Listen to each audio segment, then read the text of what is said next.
오늘 본문 말씀 민수기 13장 18절부터 28절 말씀 우리 한 절씩 같이 저와 교독해 나가십시다. 그 땅의 어떠함을 탐지하라. 곧 그 땅 거민의 강약과 다소와 그들이 거하는 땅의 호불호와 거하는 성읍이 진영인지 산성인지와 토지의 후박과 수목의 유먼이라. 담대하라. 그 땅 실과를 가져오라 하니 그때는 포도가 처음 익을 즈음이었더라. 이에 그들이 올라가서 땅을 탐지하되 신광야에서부터와 하마더기 르홉에 이르렀고 또 남방에 올라가서 헤브론에 이르렀으니 헤브론은 애굽 수원보다 7년 전에 세운 것이라. 그것에 아낙 자손 아히만과 세세와 달메가 있었더라. 또 에스골 골짜기에 이르러 거기서 포도송이 한 송이 달린 가지를 베어 둘이 막대기에 깨어매고 또 석류와 무화과를 추하니라. 이스라엘 자손이 거기서 포도송이를 뺀 거로 그것을 에스골 골짜기라 칭하였더라. 40일 동안에 땅을 탐지하고 하기를 마치고 돌아와 바란 강야 가데스에 이르러 모세와 아론과 이스라엘 자손 온 회중에 나와 그들에게 회복하고 그 땅과 그 땅 실과를 보이고 모세에게 보고하여 가로되 당신이 우리를 보낸 땅에 간즉 과연 젖과 꿀이 그 땅에 흐르고 이것은 그 땅의 실과니이다. 다 같이요. 그러나 그 땅 거민은 강하고 성읍은 견고하고 심히 클 뿐 아니라 거기서 아낙 자손을 보았으며. 아멘. 오늘 이곳에 계신 또 역사하시는 하나님 영광을 돌립니다. 지난 주간은 우리가 땡스기빙 주간이었는데 어떻게 은혜롭게 잘들 보내셨죠? 네, 건강하신 모습 뵙게 돼서 참 다행이고 감사하고 고맙습니다. 우리 서로 마주 보시면서 감사하고 고맙습니다. 시작. 감사하고 고맙습니다. 오늘 제목은 다 같이 포도송이. 네, 가을에 맞는 제목입니다. 요 근자에 우리 주변에서 좀 가장 많이 회자되는 단어 중에 하나가 버블, 거품입니다. 이 거품이란 말 참 요새 주변에 많이 돌아다닙니다.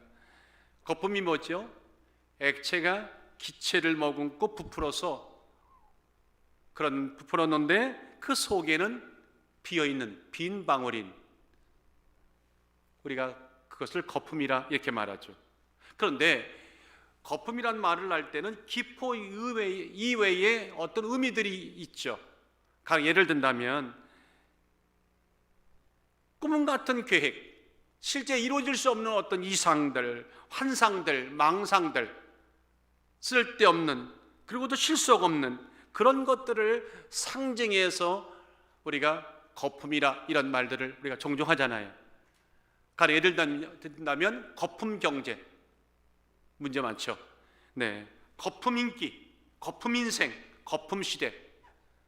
여러분들 거품이라는 이야기 요새 우리에게 참으로 많이 들리는데 오늘 아침에는 여러분들에게 한번 묻고 싶습니다. 저에게 묻고 싶습니다.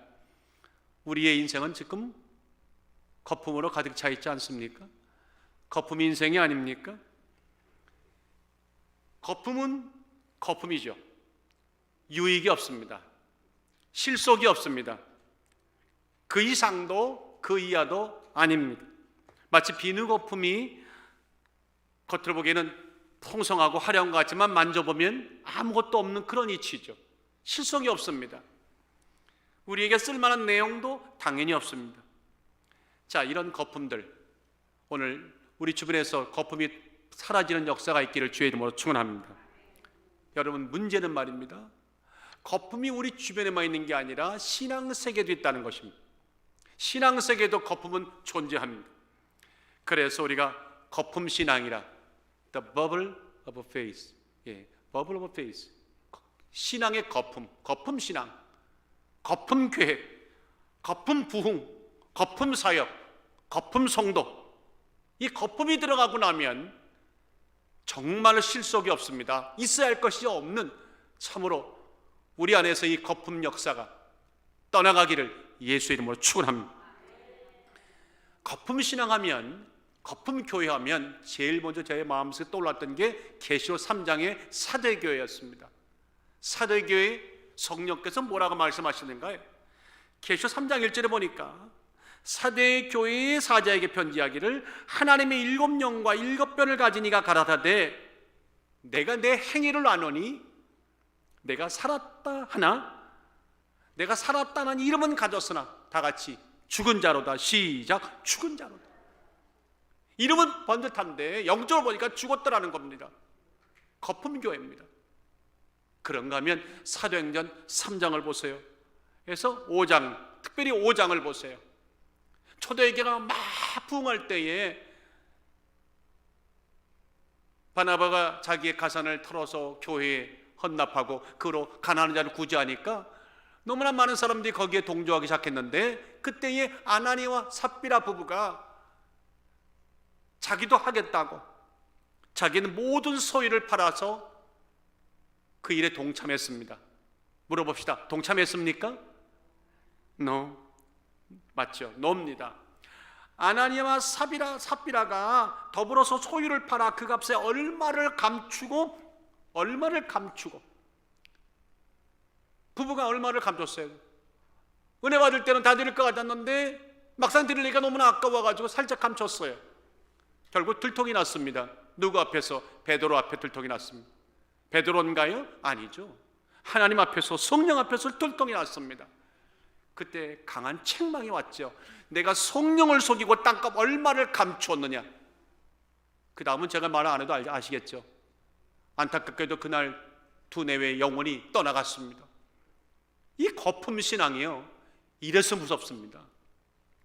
다 같이 거품 신앙은 어떤 경우에도 안 된다. 위험하게 짝이 없습니다. 철저하게 거부하고 철저하게 배격하고 철저하게 놓습니다. 특별히 이 팬데믹 같은 이 세상에 여러분에게 거품이, 여러분의 신앙 속에 믿음 안에 거품이 끼어들지 않기를, 오직 예수만 있으시기를 주의 이름으로 축원합니다. 내용은 없어요. 모양만 존재합니다. 기품만 무성합니다. 실속 없는 거품의 신앙의 위험성 아무리 강조해도 지나치지 않습니다. 그런 유혹들이, 그런 위험성들이 점점 오늘 교회로, 우리의 생활로 나도 모르는 사이에 스며들어서 자신도 속고 있게 만드는 이 위험한 상황들이 곳곳에 일어나고 있는데, 여기로부터 우리가 건전하게 건강한 믿음 지키고 교회가 교회다워지고 성도가 성도다워지는 그런 은혜는 어디 있을까? 어떻게 해야 이런 위험으로부터, 어떻게 해야 거품 신앙의 위기로부터 우리는 안전할 수 있을까? 무엇을 붙잡아야 되고, 무엇을 버려야 되고, 무엇을 취해야 되고, 무엇을 배격해야 될까? 오늘 그 해답을 본문에서 꼭 함께 찾을 수 있기를 간절히 원합니다. 오늘 본문의 내용은요, 여러분 잘 아시는 내용입니다. 이름하여 가나안 땅 정탐 이야기. 많은 사람들은 가나안 정탐 이야기로 많이들 알고 있습니다. 3절에 보니까 이스라엘 백성들이 바란 광야에 이르렀다. 그때에 하나님의 특별한 명령이 모세에게 임했습니다.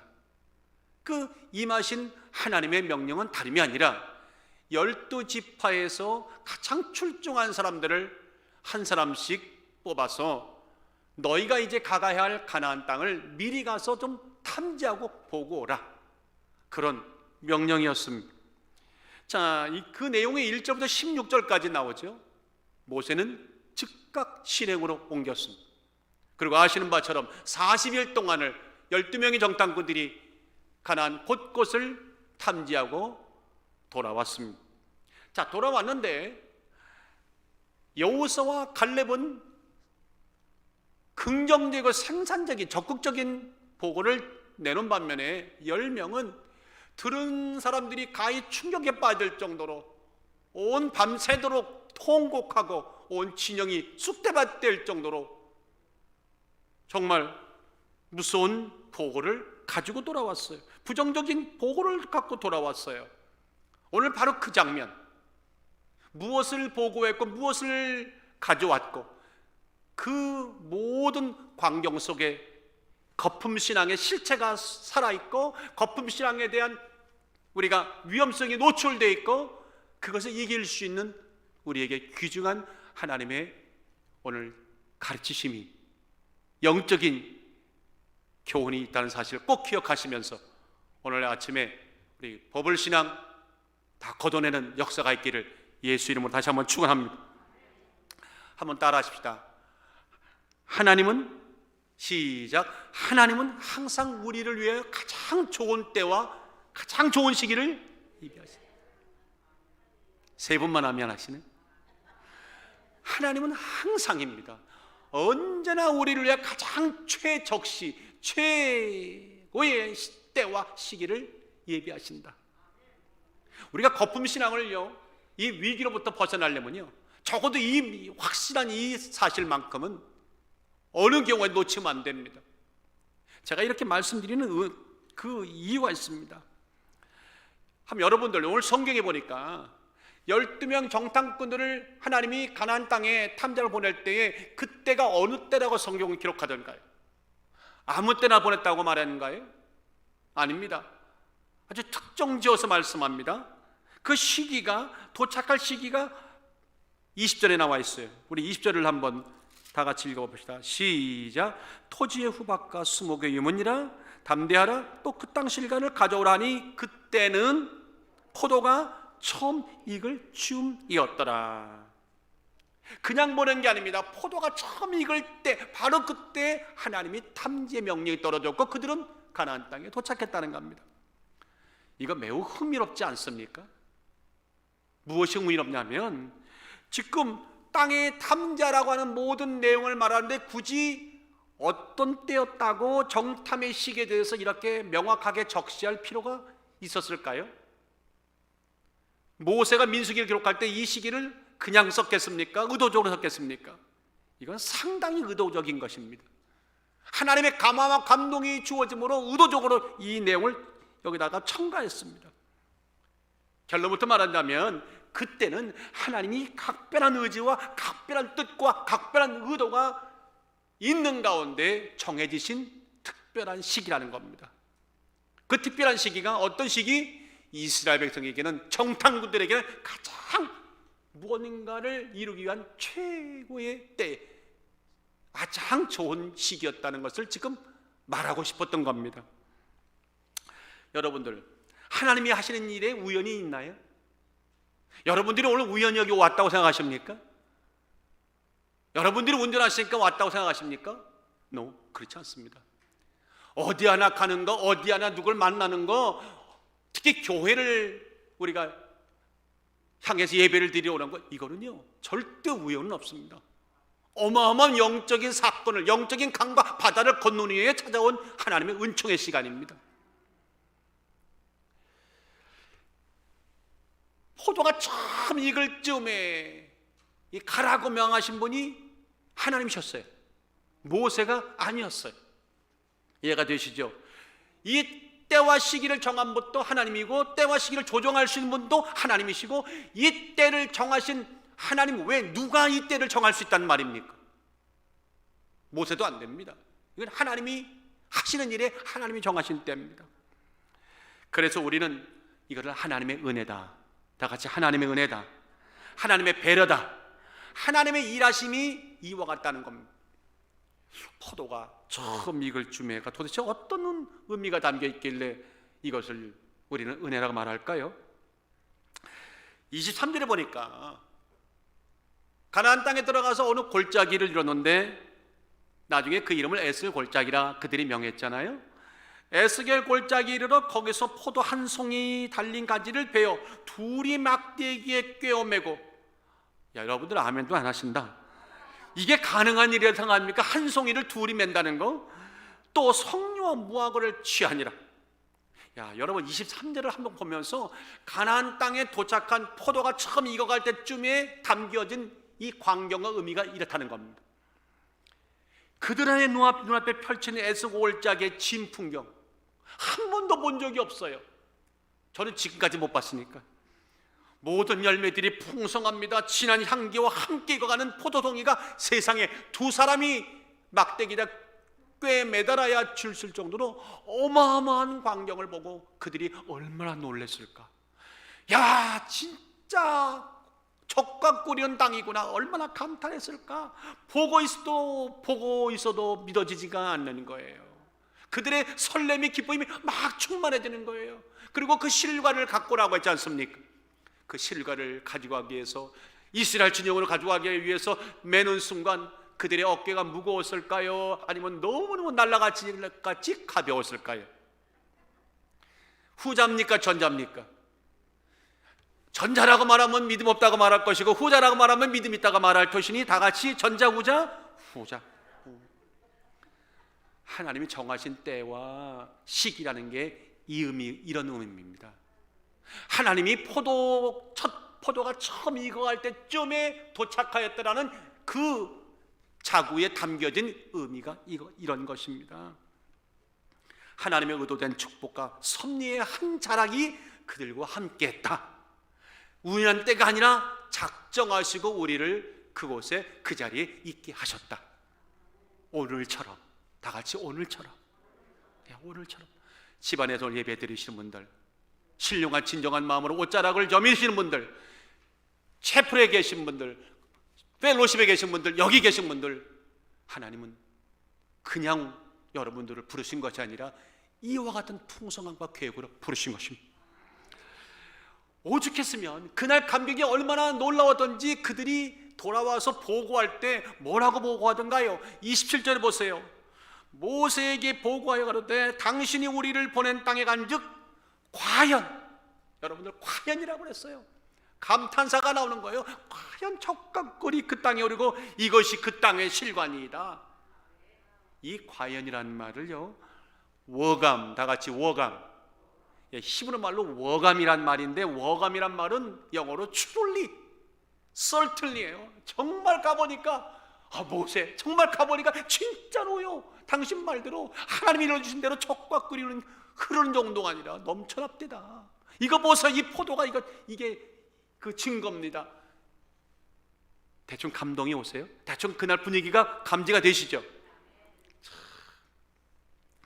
하나님 말씀은 정확했습니다.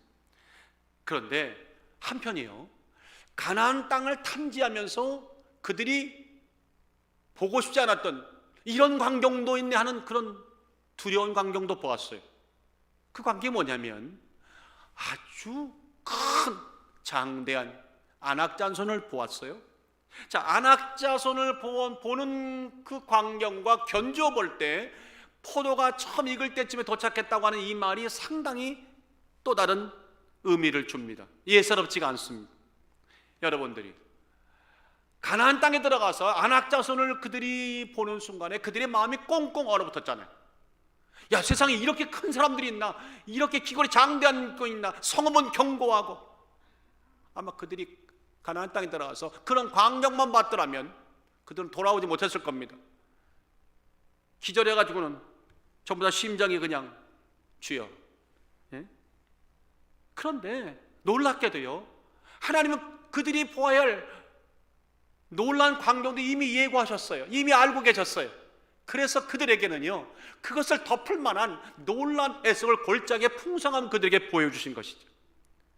포도가 익어갈 쯤에, 첫 익을 쯤에 도착했다고 하는 그 의미 속에는 내가 이 땅을 살아가며 당할 많은 수많은 두려움과 걱정과 낭패감을 만나는 그 시기에도 이길 만한 하나님의 충만한 은혜를 주시고자 원한 그 시기가 우리에게 있다는 것을 암시하는 것입니다. 다 같이 따라합시다. 하나님의 은혜는 어떤 어려움도 이기기에 충분하다. 엄청난 포도송이가 익어가는 에스겔 골짜기를 그들이 목도했던 것은 얼마나 다양한 일인가.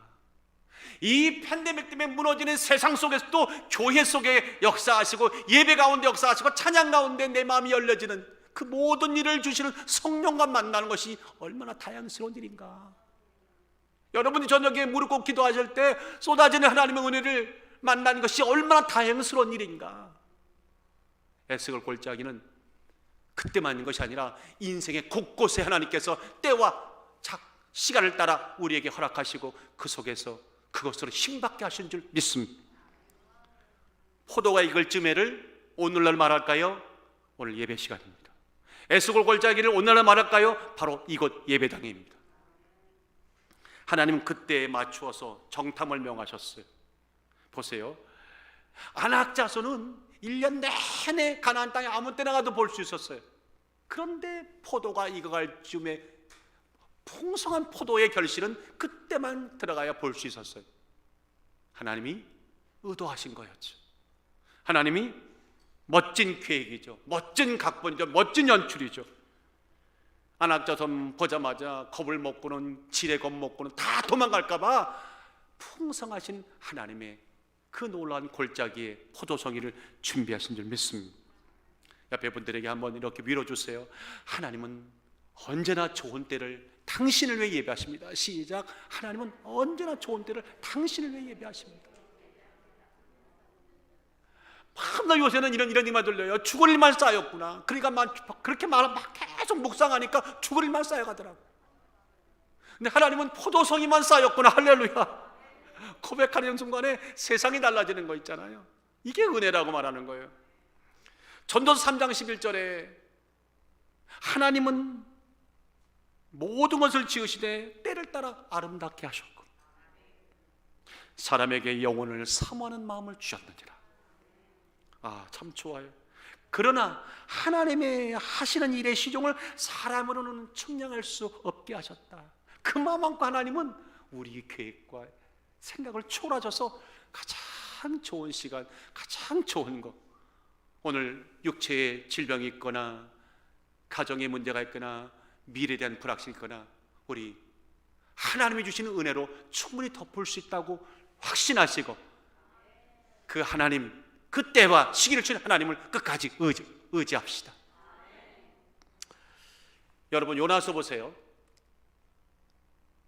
니네로 가라고 했던 요나가 다시 도망가다가 큰 물고기로 잡혀 먹혔잖아요.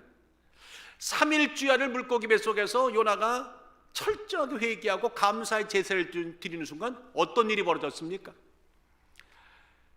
요나서 2장 9절에 말씀하기를 나는 감사하는 목소리로 주께 제사를 드리며 나의 소원을 주께 갖겠나이다. 구원은 여호와께서 말미암습니다 라고 고백했더니 그때 어떤 일이 났어요? 여호와께서 시작. 여호와께서 그 물고기에게 명하심에 요나를 육지에 토하니라. 3일 주야를 그때서야 철저하게 회개하고 감사의 제사를 드리고 눈이 하나님을 향하는 순간 세상에 생각지도 않았던 순간에 물고기가 요나를 육지에다가 바닷가에다가 호숫가에다가 육지에 토해내더라는 거예요.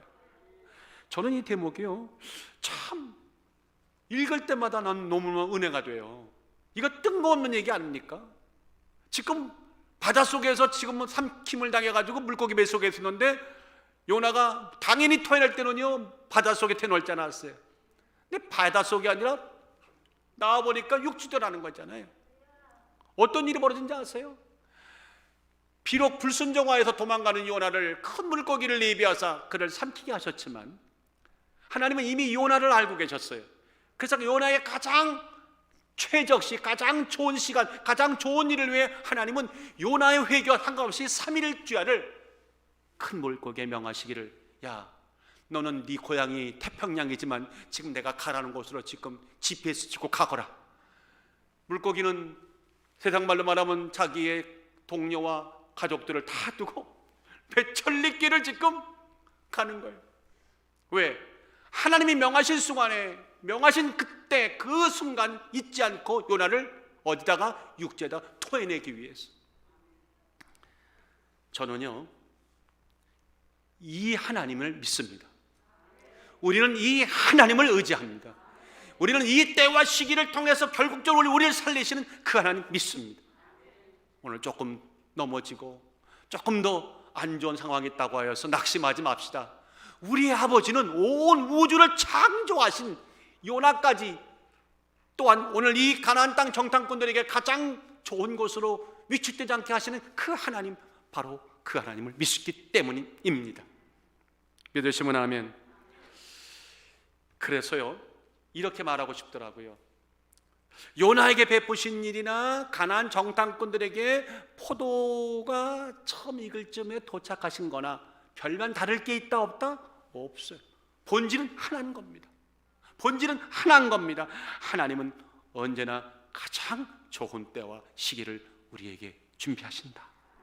그래서 저는 20절에 나와 있는 그때는 이라는 이 말을 이렇게 말하고 싶습니다. 그 20절의 그때는 하나님의 은총이 어떻게 하나님의 자녀들에게, 어떻게 하나님의 자녀들에게 역사하는지 그 현재와 미래를 보여주는 프리즘. 여러분 프리즘 아시죠? 어릴 때 프리즘 갖다 놓고 나면 햇빛이 들어와가지고 비춰 가지고 무지개가 나오는 이 프리즘이라는 거예요. 오늘 그 말씀을 내 말씀으로 마이 스토리로 주 안에서 믿음으로 억셉하시기를, 수용하시기를 주의 이름으로 축원합니다.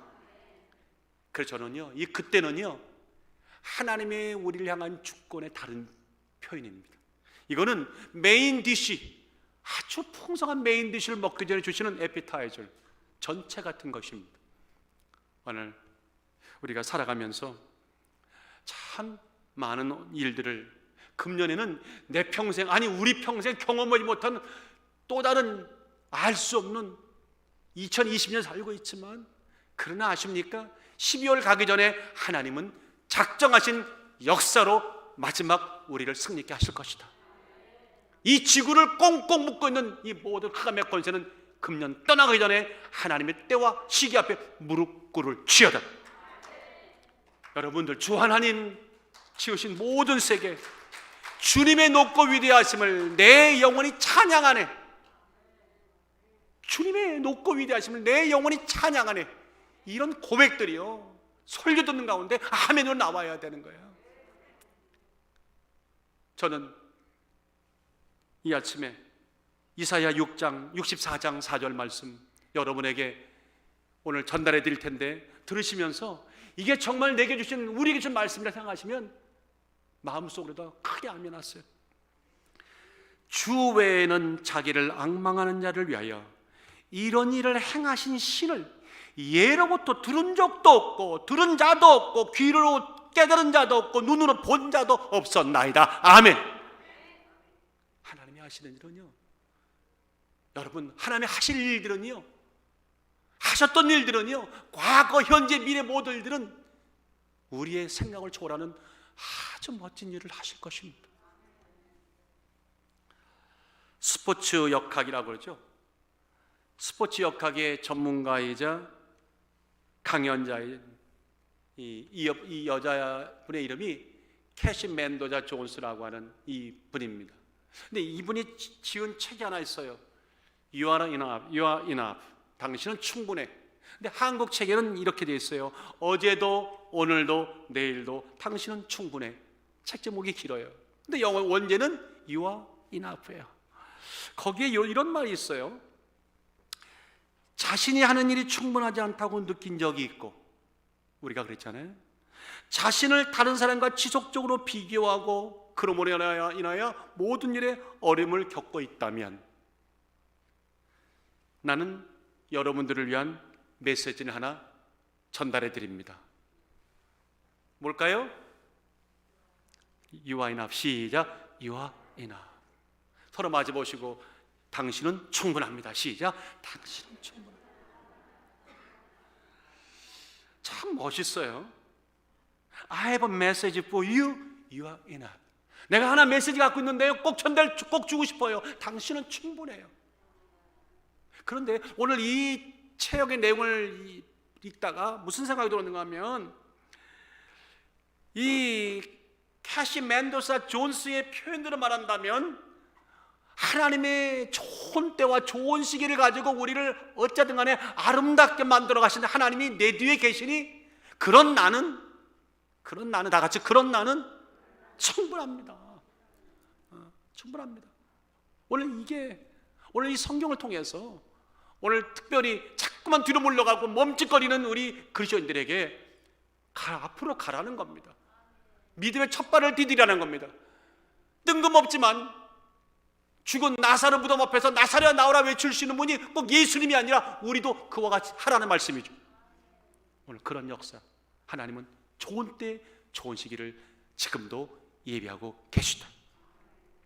그런가 하면 이런 말씀이 이 안에 본문 속에 있어요. 우리의 시선의 끝이 머물 것은 안악자손이, 거대한 안악자손이 아니라 에스골 골짜기의 포도송이다. 참 맞습니다. 바꿔 말할까요? 우리의 시선은 언제나 시선의 것은 하나님의 은혜의 손길에 머물러야 된다. 끝까지 포도송이에서 믿음의 시선을 떼지 말라. 반드시 승리하리라. 여러분들, 12정탐꾼이 40일 동안을 탐지하는 동안에 앞서 얘기했지만 어느 골짜기에 이르렀는데 골짜기에 들은 순간 너무 놀라운 광경이 벌어지는 거예요. 세상에 이렇게 싱싱하고 이렇게 풍성하고 이렇게 향기나는 어마어마한 포도송이들이 그냥 골짜기에 가득히 메어 있는 거예요. 얼마나 놀랐을까요? 그래서 그들은 그 골짜기의 이름을 오늘부터 여기를 에스골이라고 하자. 에스골이란 말이 여러분들 큰 송이라는 뜻이거든요. 그러니까 큰 송이들이 엄청난 송이가 있는 골짜기라, 그래서 에스골 골짜기라고 그렇게 칭했어요. 그래서 23절에 읽으셨지 않습니까? 에스골 골짜기 이르러 거기서 포도 한 송이 달린 가지를 베어 둘이 막대기에 꿰매고 또 석류와 무화과를 취하니라. 이스라엘 자손이 거기서 포도송이를 벤 거로 그것을 에스골 골짜기라 칭하였더라. 그런데 다시 한번 말씀을 드립니다. 그런 충분한 아주 놀라운 광경만 보았나요? 어마어마한 사람들도 봤어요. 어마어마한 포도송이를 보았는데 어마어마한 사람을 보았어요. 안악자손을 보았어요. 기골이 장대했다고 그랬습니다. 28절에 보니까 그러나 그 땅 거민은 강하고 성읍은 견고하고 힘이 클 뿐 아니라 거기서 안악자손을 보았다. 여러분들, 그 수많은 장정만 60만이 나왔으니까 온 가족 하면 수백만이 되는 사람 가운데 딱 12명이 뽑혔어요. 그러면 그 12명에 들어갔던 사람들은 모든 면에 출중한 사람들 아니었습니까? 믿음이면 믿음, 외모면 외모, 인격이면 인격, 담대함은 담대함, 또 모든 걸 갖춘 사람들을 뽑았을 거 아닙니까? 그런데 그렇게 수백만 중에서 12명에 뽑혔던 그들의 눈이 볼 때도 그 안악자손을 보는 순간 갑자기 온몸이 꽁꽁 얼어붙고 심장이 그냥 멈출 것 같은 그 정도였다는 거예요. 기가 꺾인 그들 성령 곳곳에 그들의 그 분위기가 막 감지가 되는 겁니다. 그런 무드가 감지가 되는 겁니다. 그래서 돌아와서 보고할 때도 모세와 이스라엘 회중 앞에서 있는 그대로 사실은 덧붙였어요. 안악자손은 크고 장대했습니다. 우리가 볼 때 우리 민족을, 우리 모든 사람을 볼 때 메뚜기라고 해도 과언이 할 정도로 그들과 비교해 보니까 우리는 별 볼 일 없습니다. 큰일 났습니다. 32절, 33절 하반절에 보니까 이런 말은 절대 나오면 안 되는 거죠. 우리 스스로 보기에도 메뚜기 같으니 어쩌라고요? 오늘 팬데믹을 나가는 이 교회 성도들, 예수 믿는 사람들이 여기는 한 분도 안 계시지만 저쪽 한국에는 우리가 스스로 보기에도 메뚜기 같아서 아무것도 할 수 없어요, 이제 끝났어요 라는 분이 종종 있더라고요. 여기는 한 분도 안 계셔. 할렐루야. 옛말에 이런 말이 있죠. 우리나라 말에 정자 좋고 물 좋은 곳은 없다. 뭔가 하나가 잘 되면 뭔가 하나가 부족한 거예요. 정자가 그럴싸하게 있으면 그 동네에 물이 메말라 있든지 물가가 큰 광경이 수려하면 변변한 정자 하나 없다는, 이게 우리들의 현실이에요. 다 갖출 수는 없어요. 거기에 우리 인생의 고민들이 있는 거죠. 그런데 아십니까? 그런 경우에 우리가 처한다 하더라도 믿음의 사람의 삶이 세상과 다른 것이 그때 입증이 되고 그때 드러나는 것입니다. 믿음의 사람들은, 적어도 하나님의 충만한 자녀들은 평상시에는 모릅니다. 위기가 오고 나면 아주 독특하게 그들의 삶의 자세들이, 모습들이 자연스럽게 드러나죠. 누구처럼? 여러분처럼. 아멘 안 하시면 큰일 나요. 에스골 골짜기의 포도송이는 너무 좋죠. 에스겔 골짜기 소송이 너무 좋은데 안악자손은 너무 싫어. 그래서 정자도 좋고 물도 좋은데 세상은 없어. 뭐 하나가 좋으면 뭐 하나가 없기 마련인 것이죠. 거기서 그들의 고민이 깊어지기 시작합니다. 둘 중 어느 것을 묵상할 거냐, 둘 중 어느 것에 내 시선이 머물 거냐. 여러분들 오늘 결정하세요. 포도송입니까? 아니면 안악자손입니까? 바꿔 얘기할까요? 또 시험 드니까 안악자손입니까? 아니, 포도송입니까? 안악자손입니까? 참, 이게 쉬운 얘기가 아닙니다. 선택의 기로에 서는 거죠. 그런데 하나님이 어쩌면 이렇게 세밀하십니까? 그들이 어떤 광경에 어떤 선택의 기로에 쓸 줄 아시고 이미 떠나기 전에 모세에게 그들에게 명령하고 사명을 줄 때 꼭 이 말을 집어넣었어요. 20절을 20절 한번 보세요. 다 같이 시작. 토지의 후박과 수목의 유문이라. 그 다음에 뭐라고요? 요 말이 들어가 있어요. 이 원뜻은 뭐냐면 너의 용기를 보여줘, 이 뜻이에요. 여러분들 수많은 얘기가 나오니까 이 대목이 담대하라가 이게 눈에 안 들어가지고 슬쩍 흘렸는데 하나님은 여기에 핵심이 있었어요. 네가 가서 많은 것들을 보고 많은 것들 함께할 때 잊지 말아라. 믿음의 시선으로 봐라. 보여지는 대로 보지 말라는 거예요. 보여지는 현상적인 시각 보지 말라는 겁니다. 하나님이 주신 말씀에 기초한 하나님을 아버지라고 믿는 자들에게는 똑바로 렌즈를 가지고 똑바로 오라는 거죠. 오늘 믿음의 시각이 다시 한번 회복되고 새로워지기를 예수의 이름으로 축원합니다.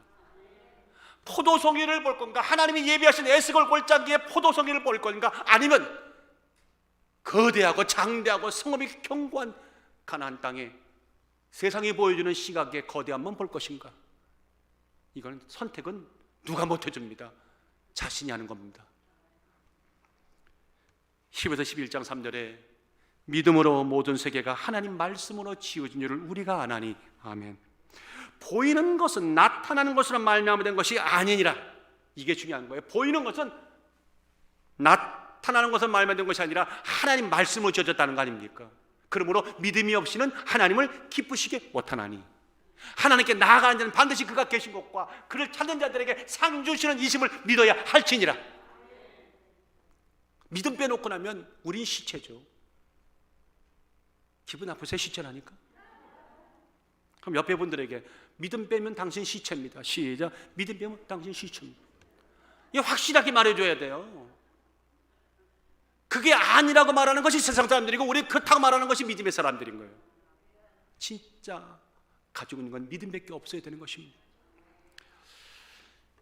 김기현이라는 분이 지은 꽃과 인생이라는 시가 있어요.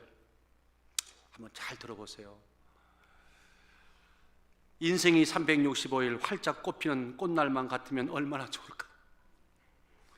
꿈 같은 날, 꽃 같은 인생도 활짝 피는 핀 꽃도 시간이 눈 감으면 소리 없이 사라지는 것들을 다 경험하고 계시죠?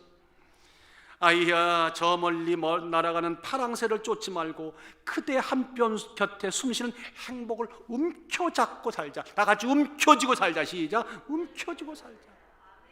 아주 공감 가는 시예요. 쉽게 말할게요. 바라볼 거는 뭐 바라보지 않고 그거는 안 된다고 말한 것만 계속 바라보고 죽느니 그걸 파랑새라고 여기고 쫓아가는 이 목매한 자들아, 이제 이미 주어진, 하나님이 이미 주어진 믿음이라고 하는 가장 중요한 하나님의 선물을 꽉 잡고 그것만 보며 우리 살자. 응? 참 어릴 때도 저도 그 생각해 봤어요. 여러분 어릴 때 자식들 키우고 나면 여러분과 제가 그랬잖아요. 꼭 어머니가 이거는 먹으면 안 된다 하면 꼭 그게 먹고 싶어. 이게 왜 어디서 왔나 했더니 이게 아담과 하와에서 왔더만 보니까 동산의 모든 실간 다 먹는데 요거 먹지 말라고 하고 그날부터는 잠이 안 와. 그것만 보여요. 아이, 하나님 그거 말씀하지 마시지. 아이. 보라는 것은 안 보고 자꾸만 보지 못한 것만 보고 죽을 일만 쌓였구나. 죽을 것을 보니까 죽을 일만 쌓이는 거죠. 아멘. 사랑을 보면 사랑이 쌓일 것이고 믿음을 보면 믿음이 쌓일 것이고 소망을 보면 소망이 쌓일 것이잖아요. 단순한 것 같지만 그러지 못하는 우리의 한계점을 지금 시인은 꽃과 인생을 통해 우리에게 넌지 거기는 아닙니다 라고 꾸짖고 있는 것이죠. 삶의 자리가 죽을 자리가 되고 업그레이드가 돼야 흥분과 기쁨의 도가니가 될 자리가 추락의 낭떠러지가 되고, 만나야 될 성령님의 은혜는 안 만나고 마귀를 만나 감옥에 갇히는 역사가 없기를, 잠시 사라질 안개 같은 현실과 이 환경에 이해관계에 몰입하여서 스스로 우물 안에 개구리가 되지 않기를 주의 이름으로 축원합니다. 어저께 큰아들과 밖에 나가서 걸으면서 이제 이런 어떤 인생의 얘기를 하다가 우물 안에 개구리 되지 말라고 했는데, 난 우리 이삭이가 한국말 참 잘해가지고 그걸 금방 이해할 줄 알았어요. 우물 안에 개구리 설명하느라고 한참 걸렸어. 정말 한참 걸렸어. 그게 뭔 뜻인지 했는데도 나도 이해된다니까 미안하니까 yes, 알겠어요. 근데 아직 못 이해했어. 주여, 주어진 행복이라는 거 영적으로 보면 어떤 의미가 있냐면요, 이미 내게 주어진 것들이 있어요. 여러분에게 지금 주어진, 여러분 가슴 열어보세요. 그 안에 이미 하나님이 주어진 큰 선물이 있어요. 은혜라는 것이죠. 여기로 말하면 포도송입니다. 에스골 골짜기가 여러분 가슴에, 다른 곳이 아니라 여러분 가슴에 에스골 골짜기가 지금 열려있는 거예요. 여러분 사업장에 에스골 골짜기가 열려있는 거예요. 팬데믹이가 말하지만, 죽을 일만 쌓였다고 말하지만, 여기에 영적 보면 하나님의 골짜기가 열려있는 거예요. 근데 여기를 안 봐요. 그리고 저 멀리에 있는 요만한 조망만한 썩어가는 사과 하나 열렸는데 저거 먹고 싶다고 큰 눈 비비고 막 그냥 해죽고 나가는 그런 꼴이에요. 사랑하는 여러분들, 시선을 모읍시다. 다 같이 안악자손 묵상은 끝. 시작. 안악자손 묵상은 끝. 오늘 끝내시오. 정말 제발 끝내시고 막대기 메고 진을 향하는 포도송이만 묵상하자. 아멘. 그 말이 이해가 안 되면 하나님만 바라봅시다. 서로 맞아보시고 안악자손 묵상은 끝. 시작. 안악자손 묵상은 끝.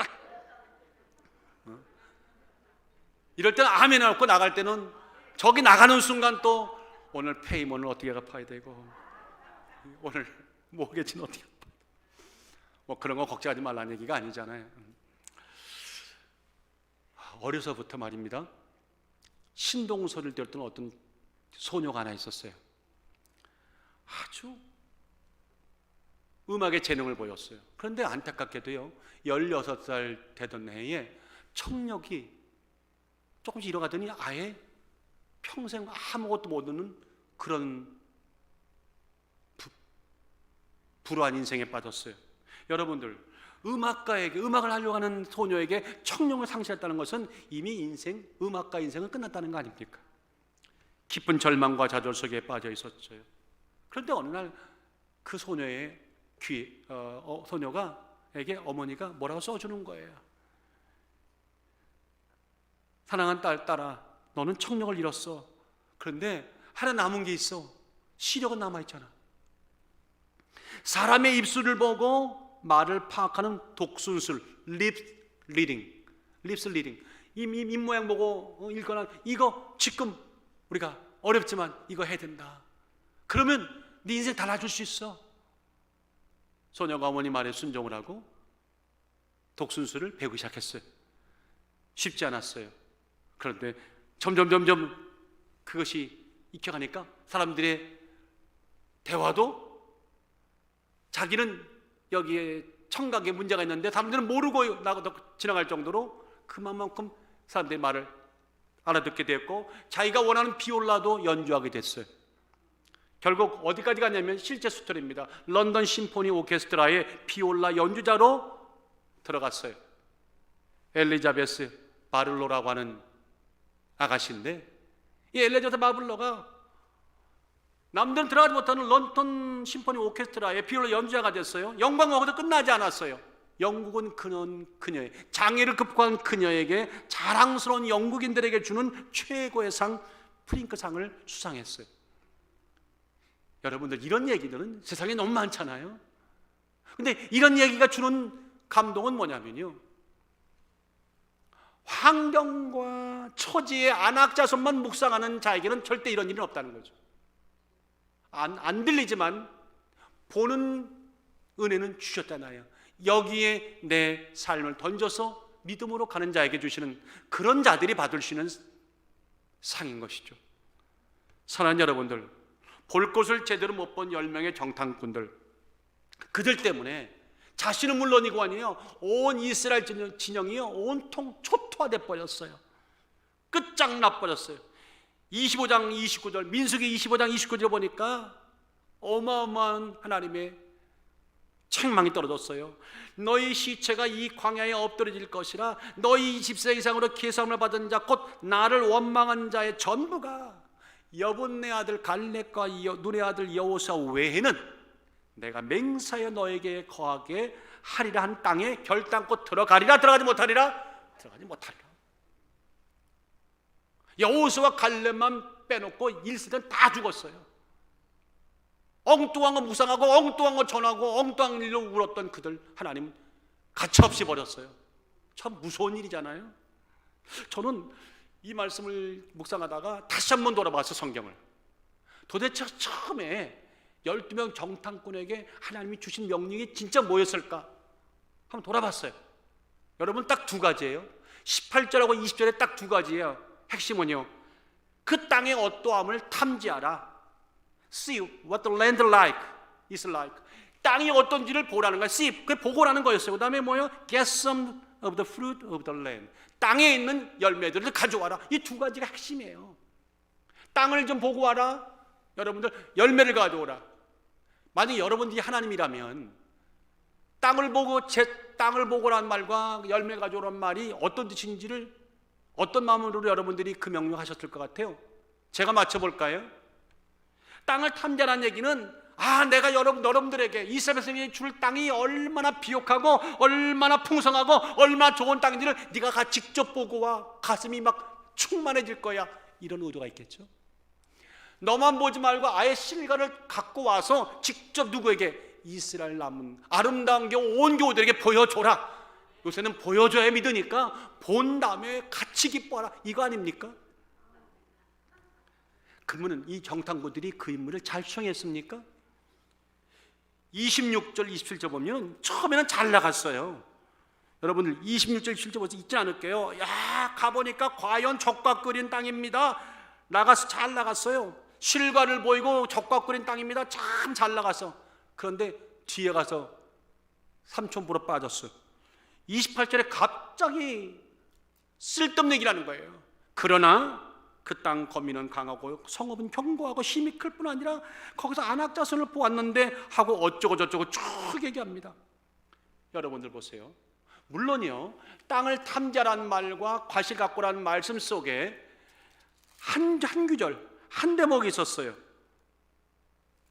그 18절에 보니까 그 땅이 어떠함을 탐지하라. 그 땅 거민의 강약과 다소와 그들이 거하는 땅, 그 다음에 땅이잖아요. 보세요. 결국은 그 땅의 거민의 강약과 다소, 그 사는 사람들이 어떤지 요 대목은 그냥 하나님이 슬쩍 끼워넣어준 거예요.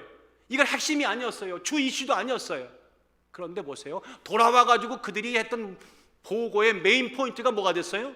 땅에 대한 얘기가 주였습니까? 실과에 대한 얘기였습니까? 아니었습니다. 사람이 얼마나 많은지 얼마나 강한지 이제 거기다가 애도해갖고는 그 성읍의 성곽까지 아예 전쟁하겠다고 전쟁할 수 있는 모든 조건들, 전쟁도 못하면서 그런 모든 것들을 와서 떠들기 시작했어요. 그들의 시선이 결국 뭐냐면요, 보라는 것은 안 보고 사람에게 머물러 버린 거예요. 여러분들 오늘 이 시점에 와서 지난 우리 3월 달부터 1년 가까이 이 어려운 시기를 겪으면서 이제 우리가 하나 깨닫는 게 하나 있잖아요. 속았다는 거 아닙니까? 영적으로. 뭘 속았냐면, 물론 아직도 우리가 위험에 노출되어 있어요. 그러나 본질적으로 내가 바라볼 것이 뭔지를 놓치는 상황에 합리적 이성의 목소리 듣다 보니까 우리가 참 많이 속았어요. 영적으로 많이 속았어요. 그래서 쓸데없는 정도 이상의 내 심장을 막 오그라뜨린 정도의 고민과 갈등 속에서 너무 우리는 뒤로 물러갔어요. 어떻게 생각하십니까? 저만의 생각일까요? 저는 그렇게 생각하지 않습니다. 제가 있는 현재의 문제를 외면하는 얘기가 아닙니다. 그 문제가 있다 하더라도 우리의 영적인 중심은 보아야 할 것, 믿음의 세계를 보아야 한다는 것입니다. 성읍은 크고 견고하고 힘이 클 뿐 아니라 거기서 안악자손을 보았습니다. 이게 다 팩트예요. 근데 팩트 뒤에 어떤 말인 줄 아세요? 그 팩트 뒤에는 이스라엘 백성들은 이 이스라엘 백성이 가나안 땅을 얻으려는 우리의 시도, 계획, 이거 철저히 잘못된 겁니다. 이거 하나님 명령 쫓아갔다가는 다 죽어요. 그 얘기가 숨겨져 있는 거 아닙니까? 이거 그렇잖아요. 하나님이 그 이야기를 그 보고를 들으시면서 얼마나 가슴 아프셨겠어요. 하나님이 정하신 좋은 땅 가서 살라는 그 말이 무모한 짓이라고 지금 외치고 있는 거 아닙니까? 그것도 모자라서 황당하게 비교하고 해석까지 덧붙여갖고 하지 마라 얘기를 지멋대로 과장했어요. 뭐라고? 우리는 우리가 받은 메뚜기 같다. 성경이 어디 우리 보고 최수범 목사를 가리켜 메뚜기라고 했나요? 난 평생 돌아오면서 이제까지요 최수범 목사를 최메뚜기 목사라고 들어본 적 한 적도 없어요. 과거 여기서 귀신 내어 쫓을 때 그 얘기는 들어봤어요. 여기 저 증인들이 계시잖아요. 귀신 쫓아낼 때 그날 너 하나님의 사람 최 목사 무서워. 할렐루야. 나 그날 얼마나 내가 그냥 기가 살았는 줄 아십니까? 야, 귀신 돌린 사람 저 자리에서 쫓아날 때 미안합니다. 김경환 지사님 그 앞자리였습니다. 거기 넘어져 갖고 서로 기도할 때 그날 솔직히 나도 목사지만 좀 찝찝했어요. 얹다가 어떤 이상한 얘기 들었잖아요. 믿음이 약하면 온다며. 내게 덮친 다음에 뭐 인생에도 몇 번 이제 그런 경험이 있었으니까 그래도 떨립대다가 그래서 주여 하고 가는데 가기도 전에 자기가 그렇게 고백했잖아요. 너 하나님의 사람 최 목사 무서워. 난 평생에 그 얘기가요 얼마나 지금도 생생하게 들지 몰라. 메뚜기라고 하지 않더라고. 나보러 하나님 사람 무섭다고 했지. 이게 저한테 한 얘기겠어요? 저한테 한 얘기겠어요? 장로님, 안수집사님, 권사님들, 집사님, 성도님에게 마귀가 고백하는 얘기죠.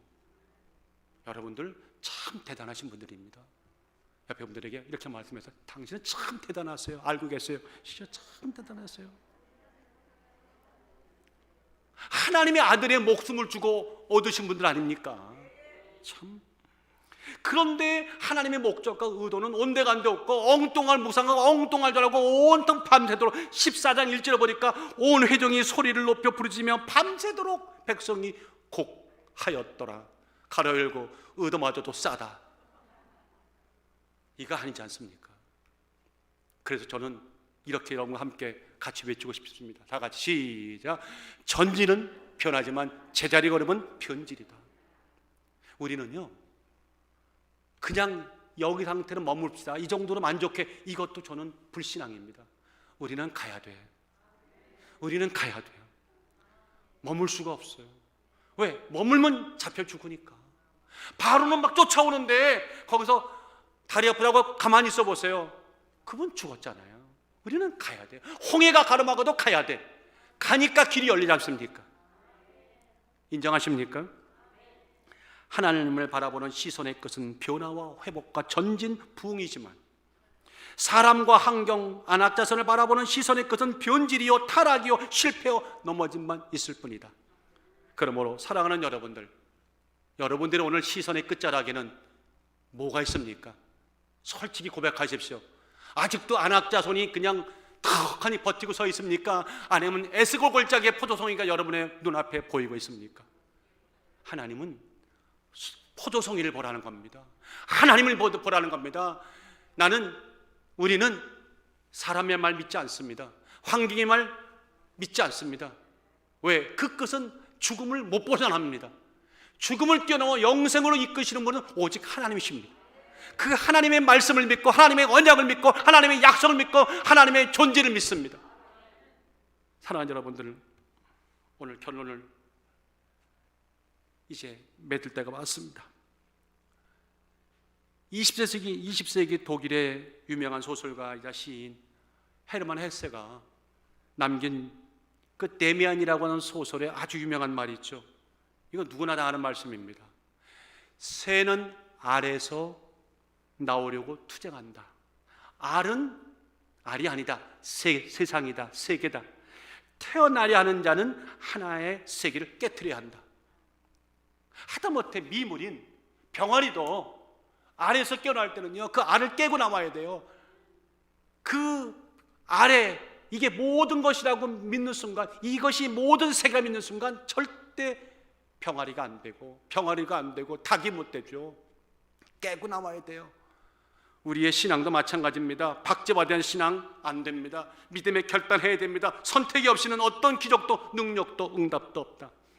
바라보는 것을 약간만 봐도 바꿔도, 시선을 조금만 바꿔도, 마음의 생각을 조금만 바꿔도, 한 걸음만 조금만 내디뎌도 새로운 세상이 열리는데, 우리는 언제까지 내가 본 거 들은 것만 갖고 그것이 진실이라 진리라고 감히 진리라고 말하고 거기에 넘어져 있을 것인가?